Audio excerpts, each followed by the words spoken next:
back to my illustration. Let me go back to the illustration, y'all. My friend, Pastor David Day, he had me come look at that house that had the fire. Y'all remember that? He had me come look at the house. And when I went to look at the house, Danita, I noticed that there was all this beautiful past glory. You could tell that house, that it had barbecues and Thanksgiving dinners and college going away parties and all this kind of stuff, and retirement parties, and kids grew up in that house. And you could tell it had some past glory. But when I went over there, half of it had burned to the ground. And I said to Pastor Day, I said, bro, I hate to tell you this, but you've put a lot of money, you've spent a lot of money on something that needs to be torn all the way down. I said, it looks like to me that you're gonna have to start from scratch. And he said, man, I don't want to hear that, starting from scratch, because I have invested a lot of money in this. I said, well, Doc, I don't know what to tell you. So a few months passed, and I asked him, I said, hey, man, Pastor, whatever happened to that house that you had bought, that you paid all that money for? Because it had potential, but half of it was destroyed. I said, what'd you ever do with that house? He said, man, you'll never believe it. He said, man, I talked to you, I talked to another contractor, and I talked to the original contractor. He said, all three of them told me I had to tear it down. I had to start over from scratch. I said, well, how did you do it? He said, well, what we found out was, he said, instead of having to rebuild it, he said, we were actually able to rehab it. Come here. I said, how were you able to rehab a house, Finch, that was halfway burned down? This is what he said to me. He said, well, we went downtown and we applied for a permit to rehab it. He said, but then the city engineer came out and said, the house has been destroyed too much. You're not going to be able to rehab it. He said, but I can give you a permit. I can give you permission to rebuild it and not rehab it. Come here for a second. I said, well, why did they come to that conclusion? He said, because they said, if you just leave in place the chief cornerstone, if you just leave in place the chief cornerstone of the whole structure, then you don't have to rebuild it.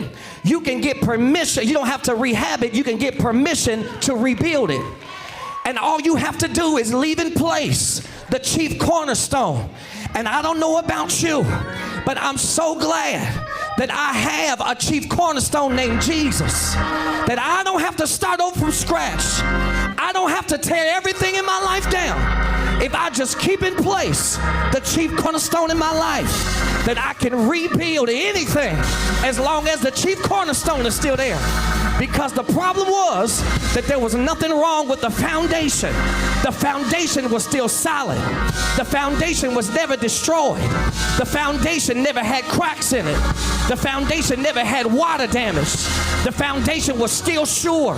The foundation was still strong. And I'm so glad that I've got a foundation in Jesus. And all I have to do is get the right kind of permission. And the authorities up in heaven will allow me to rebuild anything in my life. I'm so glad that I don't have to start all over if I simply leave Jesus where he is and build around him, because I got a solid foundation. And if you got Jesus, crucified, dead, buried, raised again on the third day, as long as you got Jesus, you got a solid foundation. Look at somebody and say, I got a solid foundation. My foundation isn't Jesus. As a matter of fact, the Bible says that Jesus is the rock that the builders rejected, that he's the stone that the builders rejected. The Apostle Paul said that the chief cornerstone that the founders rejected, that the Sanhedrin rejected, that the Jews rejected, that the religious elites rejected. He said God has now made him the chief cornerstone. And I'm so glad that I have a chief cornerstone, and I don't have to start all over.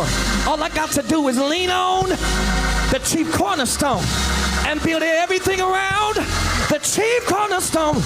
And if I keep him where he is, and if I keep my solid foundation, I can rebuild anything I want. Now let me tell you what Pastor Day did. Not only did he rebuild the house, but he built a second floor onto the same solid foundation. Not only did he restore what was there, but he went to the next level because he kept the foundation. I want somebody in here to make a commitment that going into the new year that you will keep the foundation in place. Keep the chief cornerstone in place. Don't walk away from Jesus in this moment. Stay close to the cornerstone because he'll hold everything up. He'll keep the foundation solid. Oh, he will. He'll hold you when you feel like you're going to fall apart. He will be enough for you to start over. Somebody shout in this house. Thank God for the foundation. Thank God for the chief cornerstone. I got Jesus, and that's all I need. I got Jesus, and that's all I want. I got Jesus, and me and Jesus is more than the world together. Somebody lift your hands and bless the Lord in his house.